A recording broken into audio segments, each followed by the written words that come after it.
Salam salam la famille Outsider, avant de commencer le débrief, je tenais tout simplement à vous passer un petit message. D'abord, j'espère que vous êtes en paix et en santé là où vous êtes dans le monde. Le petit message, il est simple, c'est de vous dire que la semaine prochaine, normalement, si je ne me trompe pas, on a journée de Ligue des Champions. Il y a de très gros matchs de Ligue des Champions. Il y a le Real Madrid qui va jouer face au Napoli et le Barça qui va jouer face à Porto. Cependant, la semaine prochaine, je serai en déplacement pour un nouveau vlog. Donc j'espère que même si je n'aurai pas l'occasion de débriefer votre équipe le mardi et le mercredi parce que je serai en voyage, j'espère que vous me donnerez votre soutien et que vous nous donnerez de la force pour venir regarder le contenu qu'on va essayer de produire. La semaine prochaine, on sera normalement, si tout se passe bien, à Lens, pour Lens Arsenal en Ligue des Champions. Un premier match de Ligue des Champions pour moi, un premier match de Ligue des Champions pour Arsenal à l'extérieur depuis des années et des années. Donc j'ai hâte de voir l'ambiance à Bollaert. Et ensuite, dans la foulée, on sera à Newcastle pour le derby entre, normalement, le Qatar et l'Arabie Saoudite, donc entre Newcastle et puis le Paris Saint-Germain. Donc bref, on aura besoin de votre soutien. Les vidéos seront différentes, donc c'est sûr et certain que ne vous attendez pas à avoir un débrief Barça-Porto, Real-Napoli et tout, parce qu'on sera au stade. Cependant, on aura besoin de votre soutien. Donc voilà, c'était le petit message avant de commencer le débrief, un message qui sera dans tous les débriefs ce week-end. Donc si c'est la énième fois que tu le vois, je m'excuse pour cela. C'est la vie, c'est comme ça. Le débrief, il commence maintenant. Salam salam Outsider, le débrief commence maintenant. Le Paris Saint-Germain fait match nul aujourd'hui 0-0 face à Clermont, c'est pas sérieux. Clermont est dernier du championnat. Le Paris Saint-Germain fait déjà un début de championnat qui n'est pas bon. Un début de championnat en tout cas qui n'est pas à l'image de ce qu'ils ont eu l'occasion de nous montrer ces dernières années. Donc on s'attend à beaucoup mieux. Et pourtant aujourd'hui ils font un 0-0 qui est à mon humble avis très logique. C'est ça qui est fou. En fait le PSG c'est un PSG de paradoxe. C'est là où cette équipe là devient dangereuse. Parce que le Paris Saint-Germain, nous tous on sait. Tous on le sait. Vous le savez, je le sais très bien que en début de saison, c'est une équipe qui domine. En début de saison, elle domine non seulement en championnat et en Ligue des Champions. Des Paris Saint-Germain, Bayern 3-0, etc. On a eu l'occasion d'en voir en pagaille. Cependant, ce début de saison, il y a un nouveau coach. Il y a une nouvelle manière de jouer. Il y a une nouvelle, j'ai envie de dire, philosophie. Il y a aussi un nouvel effectif, qui est un effectif qui est différent. Un effectif qui n'est plus l'effectif de Neymar, de Messi, de Verratti, etc. Donc du coup, même si ça n'a jamais été l'effectif réellement de Messi, sincèrement, plus de Neymar et de Verratti. Mais donc du coup, il ne reste que Kylian Mbappé, bien entouré. On voit que l'équipe, elle roule bien, elle fonctionne bien. Mais je vous l'ai dit la dernière fois, il y a un point qui est important. Et quand il n'est pas là, ça se voit automatiquement. Et ce point-là, c'est qui? C'est Ugarte. Donc aujourd'hui, Paris joue face à Clermont. Tu vois le système en jeu que veut mettre en place, je dis bien, Luis Enrique. Un système avec une défense en tout petit peu, j'ai envie de dire, à 3. Un Achraf Hakimi qui monte au milieu de terrain. Et puis une ligne offensive de 4 où tu as Barcola dans une extrémité, Ousmane Dembélé dans l'autre, Kylian Mbappé et puis Kolo Muani un tout petit peu dans l'axe. Et puis chacun essaie d'aller voir où est-ce qu'il va aller s'attacher comme un satellite. Donc on voit les combinaisons qui sont possibles. Et d'ailleurs dans le match, plusieurs fois le Paris Saint-Germain fait de top combinaisons. Plusieurs fois on voit des combinaisons entre Ousmane Dembélé et puis Kolo Muani, des combinaisons entre Mbappé et puis Kolo Muani, entre Barcola et puis Mbappé. Tu sens que les gars vont vite, c'est intelligent, c'est fluide et tout. Cependant, ils sont tombés sur un très bon gardien de Clermont.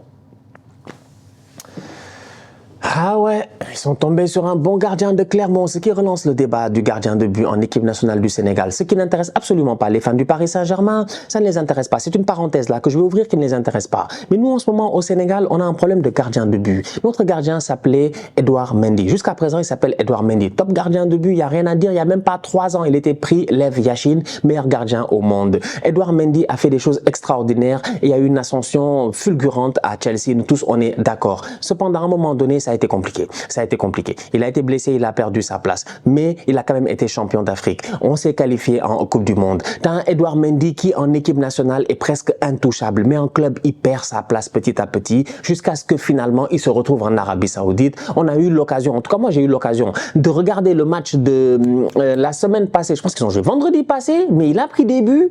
Ok, on me dira il y a de la fumée, mais il a pris des buts. C'est pas sérieux le Edouard. Donc quand je vois le match de Mori Diaw, je me pose des questions, me disant, ok, clairement, ils sont derniers, Mais aujourd'hui, les Mbappé, les Kolo, les Dembélé et puis tout cela, ils ont tenté, mais ils n'ont pas réussi à passer devant Mori Diaw. Gonzalo Ramos, il était presque, à un moment donné, il était presque le Gonzalo Ramos. Normalement, il doit marquer le Gonzalo Ramos sur cette occasion-là, mais il y a un réajustement de pied qui n'est pas bon. Il n'est pas dans le bon rythme et dans le bon tempo. Il ne réussit pas à bien soulever le cuir. Et donc, du coup, tu as un arrêt qui est très, très top, en fait, de la part de Mori, qui réussit à, voilà, tu sens vraiment que le gars, il est prêt physiquement. Donc, tu vois que Clermont s'en sort aujourd'hui. Clermont n'a pas eu peur. Clermont a tenté, Clermont a essayé, mais c'est plutôt le fait qu'ils ont eu un très bon gardien qui leur permet d'aller chercher ce match nul-là, 0-0, et d'aller prendre un point au Paris Saint-Germain. C'est la raison pour laquelle je dis que ce Paris Saint-Germain-là, c'est un paradoxe. En ce début de saison, il souffle le chaud comme le froid. Mais moi, je trouve ça vachement positif. Franchement, vachement positif. Je trouve ça positif tout simplement parce que le PSG, comme j'ai dit tout à l'heure, en début de saison, d'habitude, ça va bien. Mais après, en mars, ça va pas bien. Bon, maintenant, faisons le contraire. Imagine que maintenant, là, c'est moyen, moyen. Et qu'en mars, ils arrivent en vitesse de croisière. Et qu'en mars, ça va bien. Mais peut-être que Paris, comme a dit Willou, ils vont en finale de Ligue des Champions. Donc, qui sait? Donc, quand tu vois ce PSG-là, tu te dis, OK, Luis Enrique est en train de tenter en ce moment. Aujourd'hui, offensivement, on a vu cette ligne de 4 là. Pour moi, ça joue très, très bien. C'est très, très utile d'avoir Barcola qui colle une ligne et Dembélé qui colle l'autre ligne. C'est utile aussi d'avoir Achraf Hakimi qui vient créer ce rôle de piston là un tout petit peu intérieur. C'est pertinent. Cependant, sur chaque transition défensive, il faudrait bien qu'il revienne dans une défense à 4. Ah ben c'est ce qui s'est passé. Donc plusieurs fois dans le match, tu vois que Clermont, quand ils sortent, il y a de l'espace. Et moi, je m'assois, je me dis, Clermont, ils sont 20e de Ligue 1, ou je ne sais même plus, ils sont combien de clubs en Ligue 1 maintenant. Clermont, ils sont derniers de Ligue 1, mais tu fais ça face à d'autres équipes, ils ne te pardonnent pas. Attention, en Ligue des Champions, vous-même vous savez, la compétition, on les attend. Il y a certains adversaires, tu fais ce genre d'erreur-là sur les replis défensifs, ils ne te pardonnent pas. Aujourd'hui, Clermont a eu des occasions. Clermont aurait pu claquer un but. Il y a eu des arrêts de Donnarumma et tout. Il y a eu des opportunités pour Clermont, des opportunités qui, pour moi, n'ont pas été bien exploitées par Clermont parce qu'ils ont joué à la hauteur de leur niveau. Ils se sont donnés, franchement, ils se sont donnés. Ils n'ont pas eu de complexe, ils sont venus, ils ont joué, ils sont allés chercher le 0-0. Mais c'était pas à la hauteur de leur niveau les chances qu'ils ont eues. Parce que si c'était à la hauteur de leur niveau, ils auraient peut-être claqué un but. Donc pour moi, je trouve ça très positif en me disant que c'est un PSG qui normalement est en phase d'apprentissage jusqu'à présent. C'est ça qui le montre en fait. Luis Enrique, normalement, il est en phase d'apprentissage. À la fin de ce match-là, il regarde, il va se dire, on a fait 0-0, on s'est créé beaucoup d'occasions, il faut travailler sur la finition. Tu aurais pu marquer un but, tu aurais dû marquer un but normalement, mais défensivement parlant quand même, il y a des transitions là, c'est difficile. De temps en temps, c'est compliqué. De temps en temps, tu as Marquinhos, il est tout seul, il est là, après, il est obligé d'attendre un peu en espérant quelqu'un qui le couvre et tout. Tu te dis, mais il y a trop d'espace, fais ça face à des boys du Bayern ou de City, etc. Ils sont passés depuis longtemps. Donc, il y a des réajustements à faire. Mais début de saison mitigé du PSG. Mais encore une fois, je le répète, pour moi, c'est positif. Le Bayern Munich, de son côté, a fait match nul 2-2 face à Leipzig en Allemagne. Je souffle parce que les Allemands là ils me fatiguent, ils sont pas sérieux. Leipzig doit gagner ce match là parce que Leipzig quand même à domicile ils font un très bon début de match, ils mènent 2-0. Des erreurs de Ulreich. Déjà dès la première occasion tu sens que Ulreich il n'est pas serein, il n'est pas convaincant, il ne sait pas ce qu'il fait. Il sort, il donne une passe décisive au boy de Leipzig, il y a une frappe de loin presque du milieu de terrain. Heureusement que la balle elle est dehors. Mais si tu regardes bien tu te dis tu as un gardien de but qui n'est pas très serein. Effectivement il n'est pas très serein parce que tu as une passe en profondeur qui se fait, même le milieu de terrain n'est pas serein, la défense n'est pas sereine. En fait, le Bayern, de temps en temps, ils rentrent dans les matchs, ils sont pas sereins. Pourquoi? Mais qu'est-ce qui a changé au Bayern durant ces dernières années-là? Cette instabilité au niveau de la direction, les coachs qui changent constamment, un président qui est venu, qui est parti, tout ça, des Salihamidzic, je sais pas, Tuchel qui est là. Enfin, moi, je comprends pas. Pourquoi est-ce que le Bayern ne paraît aussi peu serein? C'est pas normal. Ulreich en début de rencontre, il n'est pas bon. Le milieu de terrain n'est pas bon. La défense n'est pas bonne. Il y a un boulevard pour Openda. Il ne se fait pas prier. Il vient, il claque un but sans aucun problème. Et le gardien, à mon humble avis, il peut mieux faire. C'est pas normal. Dans la foulée, il y a un corner. Le gardien, il se trouve complètement. Mais complètement. Et il n'a même pas le droit de se trouver. C'est pas comme si c'est un ballon qui est ultra compliqué, ultra complexe. Soit tu sors pas. Soit tu sors pas. Mais tu sors pas à l'aveuglette comme ça. Donc, il sort à l'aveuglette et derrière, tu as Castello, Lukeba, si je ne me trompe pas. C'est Castello, non? C'est bien ça son prénom, le petit. Des fois, les prénoms des petits, ça me perd comme ça dans ma tête, mais si je ne me trompe pas, c'est Castello. Yeah. Castello, Lukeba qui vient, qui claque un but. 2-0 pour Leipzig à domicile. Ok, ils n'ont pas Dani Olmo, ils n'ont pas Timo Werner, mais ils mènent quand même 2-0, cette équipe de Leipzig. Tu te dis qu'ils vont tenir. Deuxième mi-temps totalement différente. C'est mort. Que veux-tu? Que veux-tu? Que veux-tu?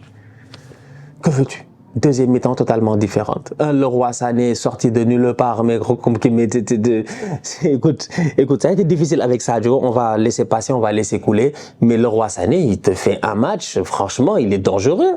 Bah ouais, c'est un grand attaquant. Il rate beaucoup d'occasions de temps en temps, mais aujourd'hui, il vient non seulement claquer son but, mais au-delà de cela, c'est un des boys les plus virevoltants. En tout cas, sur le côté droit, il a fait feu et flamme. Mathys Tel, rien à dire, toujours aussi pertinent. En fait, le boy, tu peux compter sur lui. Soit tu peux compter sur lui pour claquer un but, soit tu peux compter sur lui pour amener son apport, pour essayer de déstabiliser l'adversaire. Et il l'a fait dans ce match-là. Il a été très bon. La deuxième mi-temps du Bayern est totalement différente. Même au milieu de terrain, le contrôle est totalement différent en fait. Les Goretzka, les Joshua Kimmich, tu sens vraiment que tout est différent. Leur seul problème, il est défensif. Parce que même malgré tout cela, il y a quand même des espaces de temps en temps défensivement. Et ça revient encore à tout ce qu'on a eu l'occasion de lire et de voir depuis le début de la saison. Apparemment, De Ligt n'est pas content. De Ligt voudrait jouer.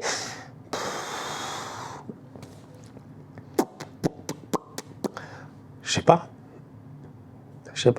On va attendre le retour de Manuel Neuer, mais c'est pas le Bayern le plus serein défensivement que j'ai vu.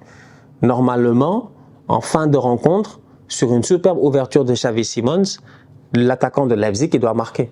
C'est peut-être la seule sortie pertinente de Ulreich du match que j'ai vu, franchement. C'est peut-être la seule sortie pertinente de Ulreich que j'ai vu, la sortie réussie. Il sort de sa surface de réparation, à ce moment-là, tu te dis, oula, attention, qu'est-ce qui va se passer et tout. Malheureusement, le boy n'arrive pas à bien amener le ballon, le gardien sort bien. Mais sinon, mis à part ça, c'est un Bayern qui est fébrile, qui des fois fait beaucoup d'erreurs, des passes en retrait ratés. Même Alphonso Davies, sur les phases offensives, très serein, mais de temps en temps, sous pressing défensif, tu sens que ça peut lâcher. Je comprends pas.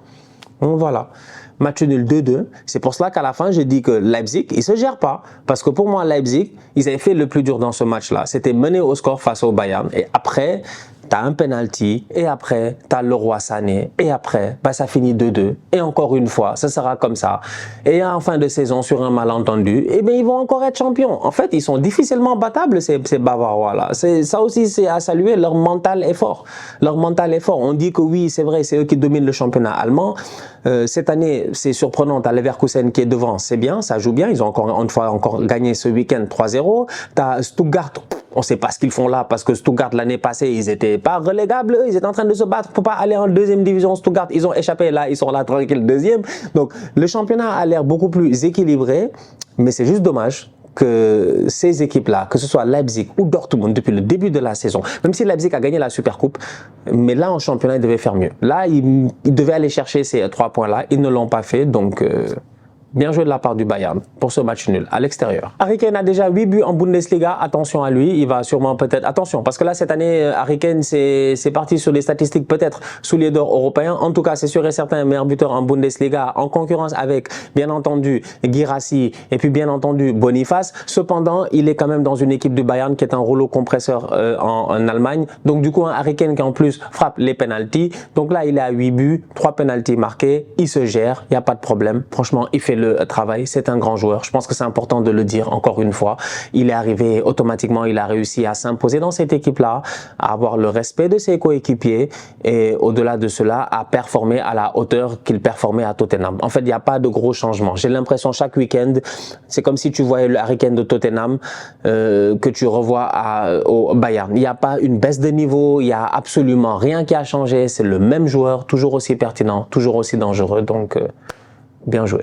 La famille, on se capte très bientôt pour une nouvelle vidéo. D'ici là, on continue à liker, on continue à partager, on s'abonne. On est ensemble, on reste en santé, c'est le plus important. Tous outsiders.